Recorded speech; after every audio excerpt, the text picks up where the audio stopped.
safety belt. I want to make sure that my safety belt is properly mounted, secured, not damaged. There are no rips or tears. That it latches and adjusts properly, and it does. Emergency equipment. I will check for a fully charged and rated and secured fire extinguisher to my left, enough fuses or circuit breakers located in my glove box, and 3 red reflective triangles in my side box. I'll then do a safe start. I'll make sure that the vehicle is in neutral, turn the key in the on position, and I'll check for an ABS light and make sure that is working properly. Okay? I'll push the clutch down and I will start the engine. We just started it. Okay? We're pretending. Okay? The engine is started. I'll then go to my gauges. I'll check the temperature gauge to make sure it rises to the normal operating range as the engine warms. I'll check the oil gauge to make sure it rises rapidly to the normal operating range and that needle is working properly. The voltmeter gauge, I will check that it rises rapidly to the normal operating range and the needles are working properly.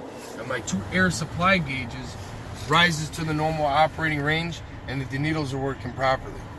So just look at the top one's the tractor and the bottom's the trailer. The primary system, secondary system. I'll check my heaters and defrosters. I'll make sure that the fan works on all speeds, the controls are not missing or damaged, and I'll make sure it works on low, medium speeds, and high speeds. I'll check the windshield to make sure it's not damaged, not cracked or chipped. It's clean and free of illegal stickers. I'll check my mirrors on both sides to make sure that they are not damaged, clean, and that they are adjusted to me. I'll check the wipers and washers. I'll check my blades and arms are secured, not damaged, not cracked or frayed, and the wipers work on all speeds.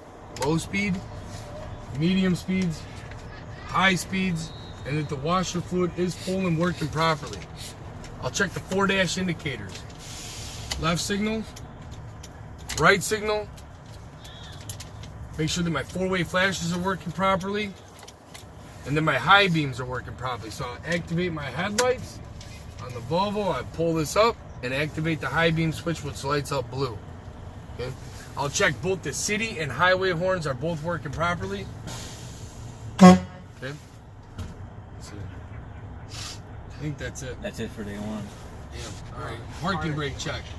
I'm gonna do it with the engine off so everybody can hear me. Okay. So it's kind of pretend. Make sure that my air pressure is around 120 psi. I'll push the clutch all the way to the clutch brake, place the transmission into first gear, push in my red trailer supply valve, make sure that my yellow valve is out. I want to make sure that my parking brakes are working. I will ease off the clutch until I feel a slight tug. Boom, I felt the tug. Push the clutch back in. Now I'll do the service brake check. Leave it in first gear, push in both my tractor protection valves and my red trailer supply valves in. I'll let the vehicle roll 5 feet, push the clutch in, and depress the service brakes, ensuring that my service brakes are working. Service brake check is done. Now I'll do the 4-point air brake check. I'll leave the vehicle in first gear, leave both valves in, shut the engine down, turn the key back into the ACC position, putting power to my panel. 4-point air brake check. I will depress and hold the service brakes for 1 minute. I should lose no more than 4 psi. Let me wait. The camera says continue. I will fan the service brakes down at approximately 60 psi. I should hear an alarm or buzzer activate.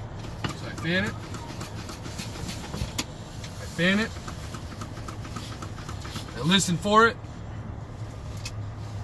Come on. There it is. I will continue fanning the service brakes at approximately 60 psi. Both valves should 20 psi. I'm sorry, 20 psi. Both valves should pop out, meaning my emergency brakes just kicked in or my spring brakes just came on. So I fan it down, fan. Valves popped out. That concludes my in cab.